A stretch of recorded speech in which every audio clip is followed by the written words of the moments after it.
All right, we'll get into our first work set here, focusing on the hip and working through the core. Our first exercise is going to be a 45-degree leg raise.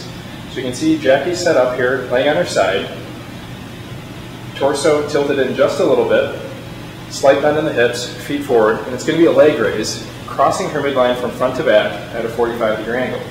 So go ahead when you're ready, Jackie. Toe down, heels up, and bringing it back to my hand. Good. Crossing that midline, bringing it back. Back.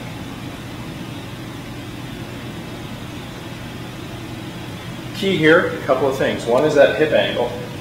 So hip is closed a little bit, allowing Jackie to move from front to back. If we just raise our leg up to the bottom to top, it's going to work more TFL, that muscle on the side of your leg. And you can relax now. It's going to work just the muscle on the side of our leg, the TFL, which connects to the IT band, something that most of us would rather have more loose than build strength. So by crossing the midline, we're working a little bit of the glute med, so the small part of the glute muscle. So an important exercise for stability in runners. And if you look at the finish line photos, you can actually spot out the runners who have weak glute meds based on the hip drop that you can see as they're crossing the finish line.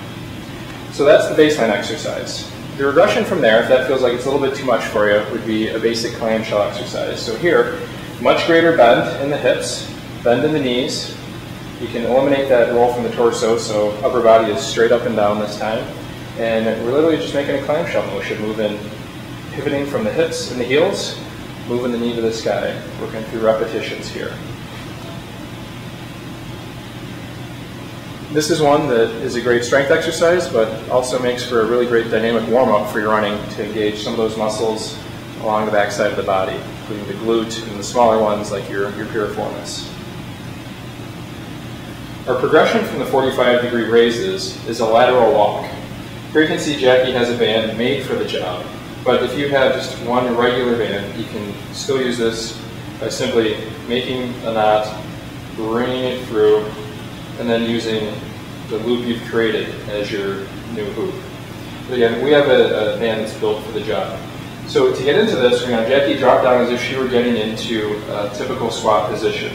Legs are going to be a little bit wider than a normal squat, dropping down, hips driven back to the wall, so far back that the weight is actually in her heels, can easily pick up those toes. Hands have to be forward to prevent her from tipping over backwards. That's how low she is.